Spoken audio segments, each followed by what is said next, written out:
Dr. Boudin, how can the international community address Israel's violations of international law with respect to UNRWA, please?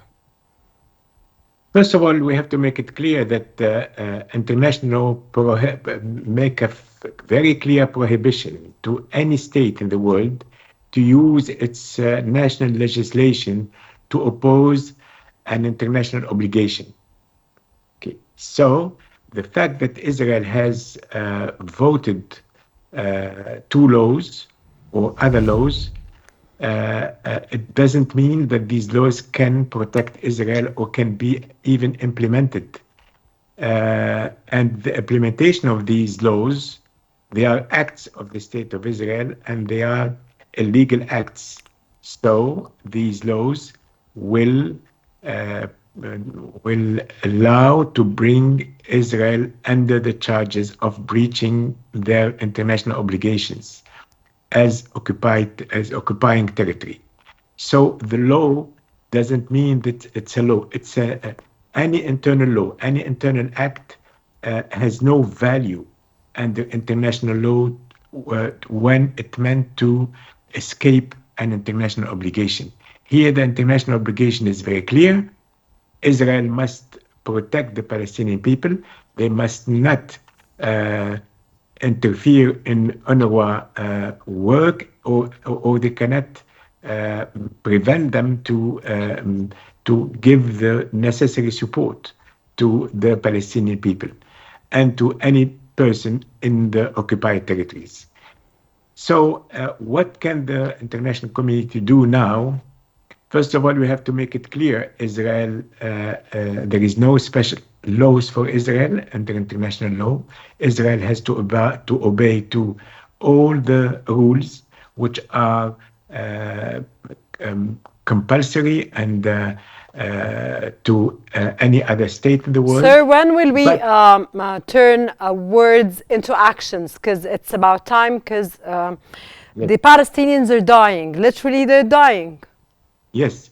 So this is an international obligation, and now there is another obligation, which is on all the international community, on each state in the world, to act. If they don't act, they become part of this breach by Israel. So they have the possibility to act, and they must act. And the fact that they omit to act will engage. Then Israel should abide to a ceasefire as soon as possible, sir, as soon as possible. Yes. Okay, I'll go back. I'll go back to Ms. Hamdan. How will this ban impact Palestinian refugees relying on UNRWA for education and healthcare, taking into consideration, Ms. Hamdan, that the situation has become very grisly? For education, this will deprive over 600,000 girls and boys from education, putting at risk an entire generation of children.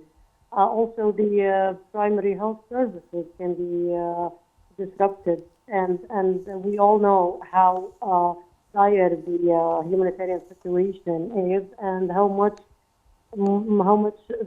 the people of the Gaza Strip rely on our health services that are still operating. Yes, we cannot operate all the 22